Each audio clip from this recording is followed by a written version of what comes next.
Visi šiandien pristatyčiau dviračių sporto žinomiausius žmones per pastarosius 20 metų. Tai šiandien aš kalbėsiu apie Lance Armstrong, Chris Froome, Peter Sagan, Tadej Pogačar, Remco Evenepoel ir Ramūną Navardauską, kuris yra Lietuvos dviratininkas. Tai vienas labiausiai žinomų dviratininkų per pastarosius 20 metų yra Lance Armstrong, nes jis laimėjo 7 Tour de France titulus iš eilės ir vis labiausiai žinomas dėl jo skandalo 2012 metais dėl dopingo ir dėl kurio jis prarado visus Tour de France, galima sakyti, trofėjus. Jis pradėjo sportus nuo triatlono. Tai iš pradžių buvo triatlono dalyvis, po to perėjo į plentą ir buvo labai didelė žvaigždė.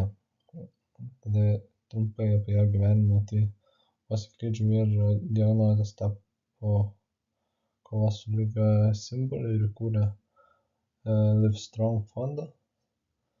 Nepaisant vėlesnių skandalų, jo indėlis į onkologinės paramą buvo reikšminga. Tai nors jis ir buvo toks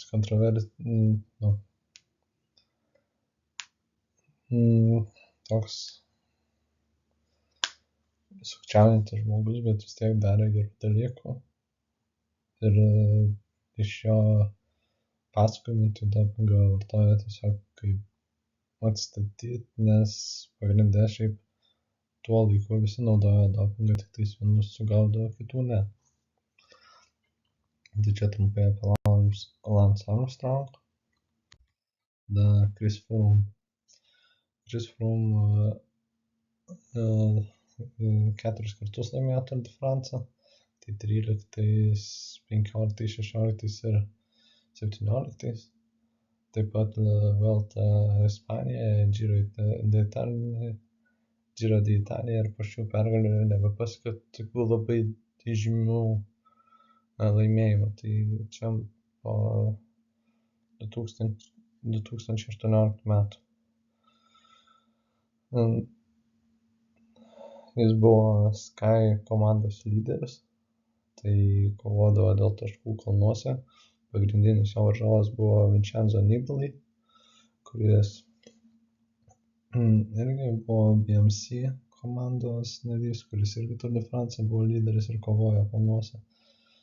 Bet Chris Froome yra žymus tuo, nes jis turi labai įdomų mynimo stilių, nes į kalnus dažniausia visi laikydavo 90 apsukų ir taip pakankamai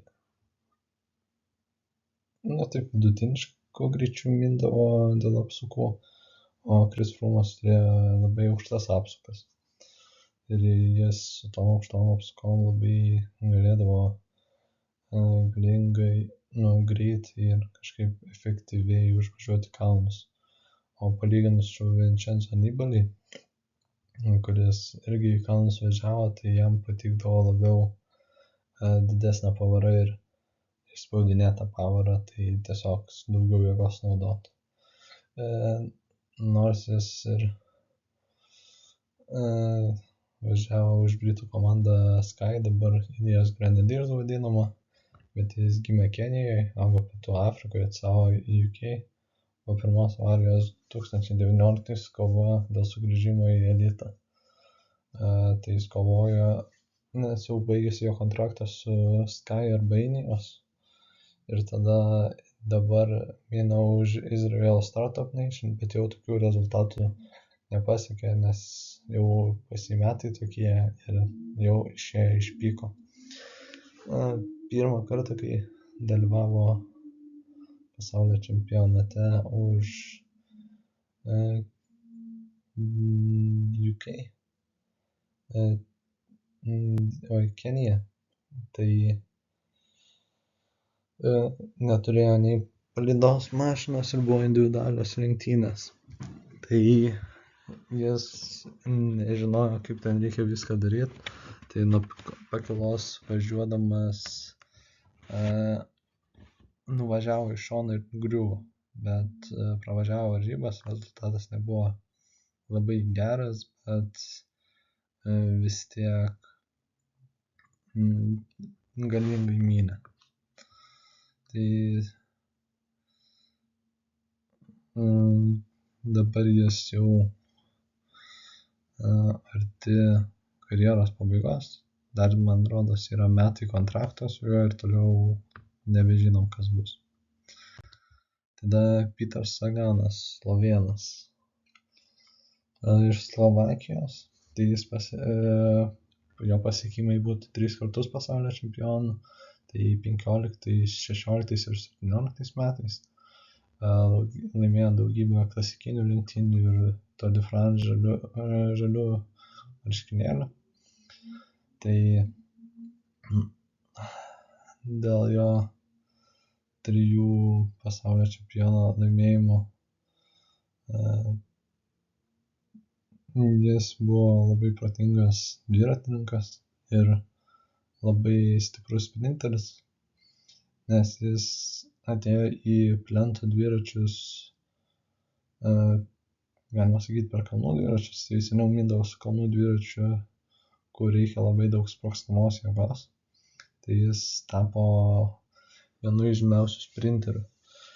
Ir jis yra laimėjęs ne vieną žalią maikutę Tour de France, tai čia duodama sprinto etapuose,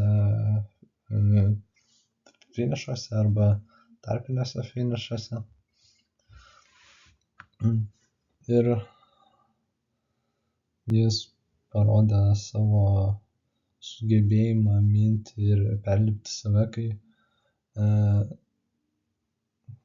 17 metais prieš pasaulio čempionatą buvo susirgęs labai stipriai ir tada 3 dienom prieš pasaulio čempionatą šiek tiek geriau pasijautė, bet vis tiek dar su temperatūra tokia ir varžybos važiavo su tokia neaiškia savijauta, šiek tiek temperatūros buvo ir jas laimėjo. O tos varžybos buvo intensyvios su šoniniu vėju ir jis tiesiog kovojo su savimi ir perlipo save. Iš gyvenimo tai jis yra spalvinga asmenybė, turi humoro jausmą ir stilių, buvo vienas populiariausių šiuolaikinio sporto veidų. Tai jis visą laiką, jeigu Tour de France etapas buvo kalnuotas ir jam į kalnus būdavo tikrai sunku minti, tai jis visą laiką su pralinksmindavo fanus, važiuodavo ant vieno galinio rato, duodavo buteliukus, visą laiką turėdavo humoro jausmą. Ir net turi tatuiruotę, kodėl tokie rimti. Nes šiaip tiesiog būdavo atsipalaidavęs žmogus, aišku, kai jau reikėdavo į finišus važiuoti, tada jau susimdavo. Ir pas jį finišai būdavo neapsakomai galingi. Tada Tadej Pogačar, čia jau dviratininkas, kuris jau ir dabar mina, tai jis 3 kartus laimėjo Tour de France, 20, 21 ir 24 metais, 22 ir 23 laimėjo Jonas Vingegaard, kurį matom su geltonu šalmu ir geltona maikutė, tai čia lyderio maikutė. Tai jis 2 kartus laimėjo tais 22 ir 23 metais.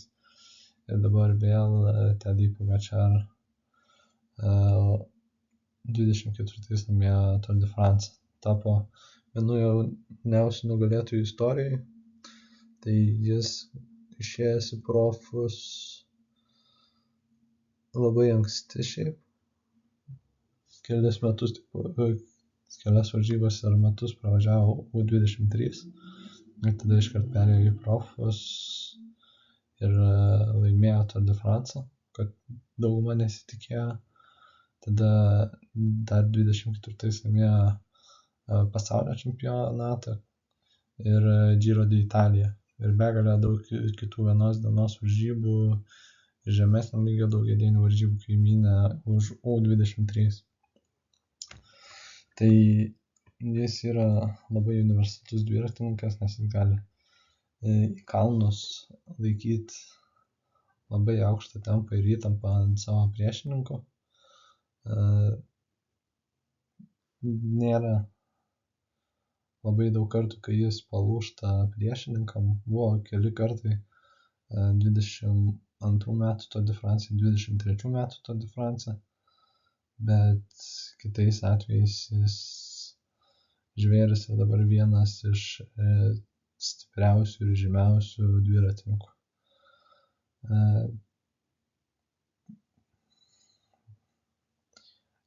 Jo treniruotės irgi labai intensyvios, tai kas, pavyzdžiui, yra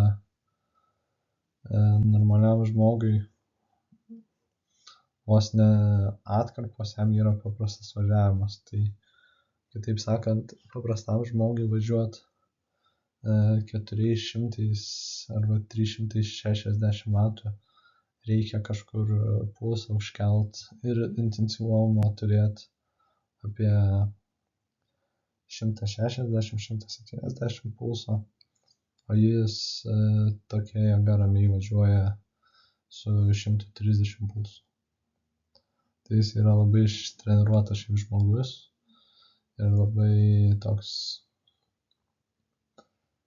universalus, gali visur važiuoti.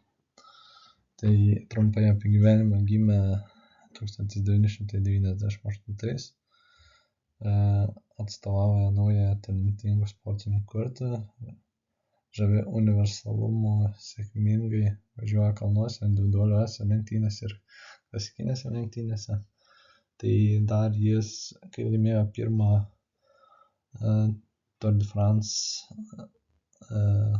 pirmą kartą Tour de France, tai buvo paskutiniame etape prieš Primož Roglič, kur buvo individuali rungtis. Ir tada buvo tarp Tadej Pogačaro ir Rogličiaus minutės tarpas. Rogličius buvo pirmas reitinguose ir per tas varžybas Tadej Pogačar taip pasirodė, kad galima sakyti, apsuko laiką ir jis buvo minutė virš Primož Roglič. Aišku, Primož Roglič irgi jau to intensyvumo nebeatlaikė ir šiek tiek jam buvo sunkiau, bet vis tiek galėjo ir perlipimas savęs yra neapsakomas. Remco Evenepoel pasiekimai: tai 2022 pasaulio čempionu tapo, Vuelta į Ispaniją nugalėtojas ir didelė Belgijos viltis, nes iš Belgijos buvo tik tais Eddy Merckxas, labai galingas ir žymus dviratininkas, ir iki šio laiko nebuvo, ir po to atsirado Remco Evenepoel. Tai 2024 metais tapo plento varžybų olimpiniu čempionu ir individualios rungties olimpiniu čempionu. Be to turi begalę daug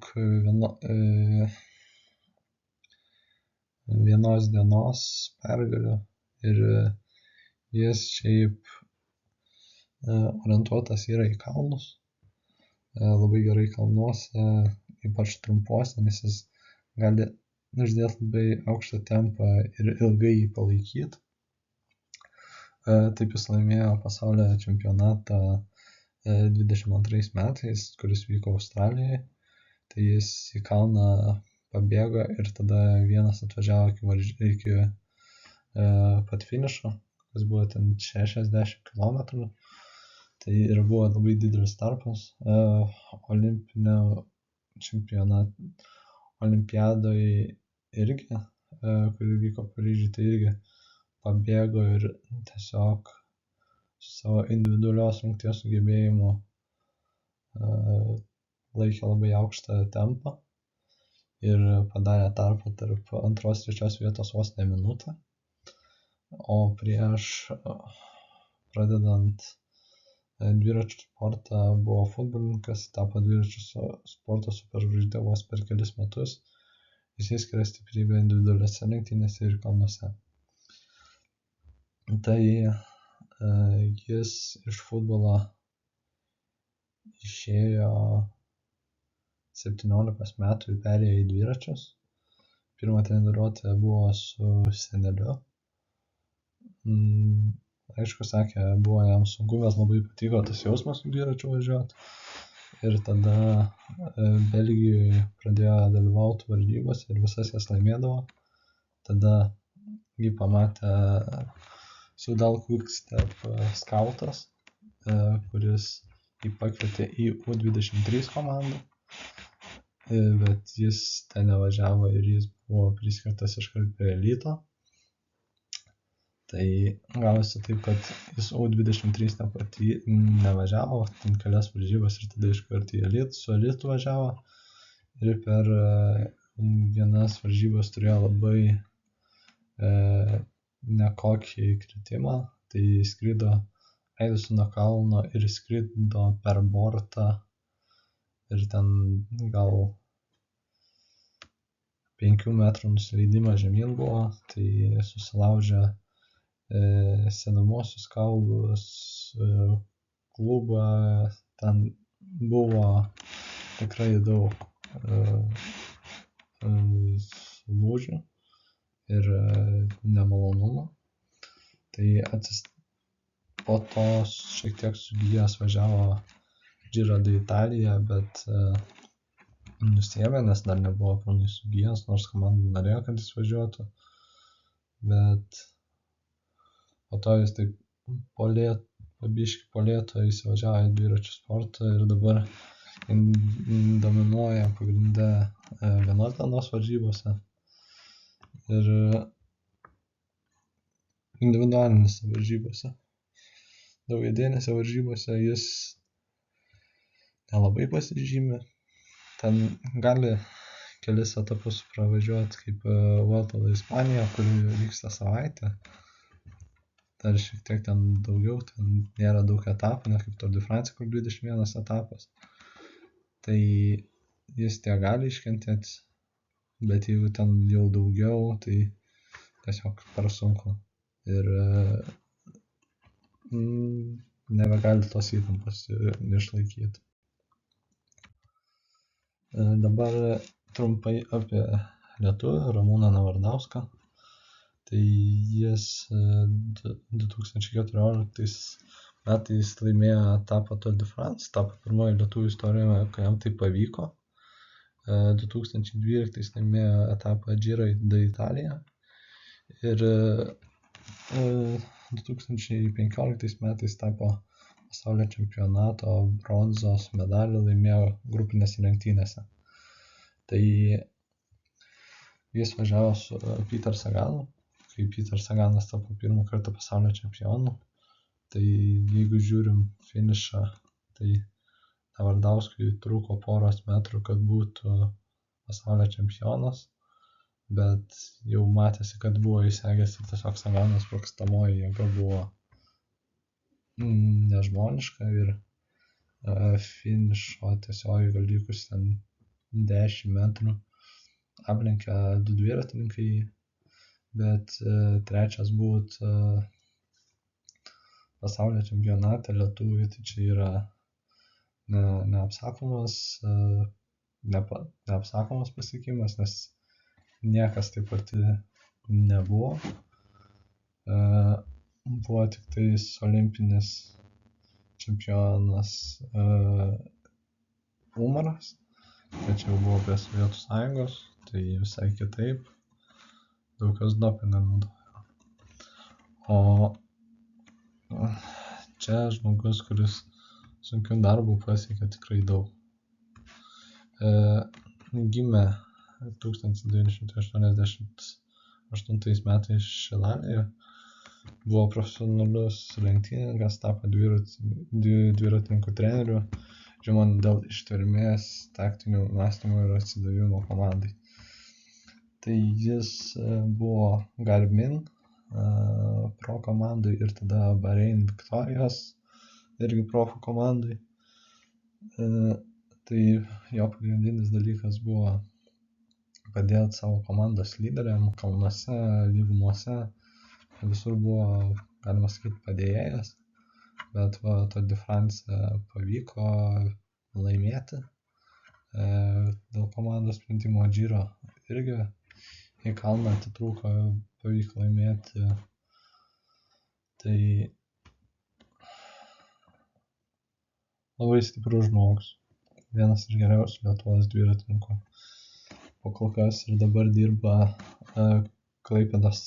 Klaipėdoje treneriu ir jo ugdomi vaikai, sportininkai irgi šiaip labai didžioji dalis yra stipriųjų.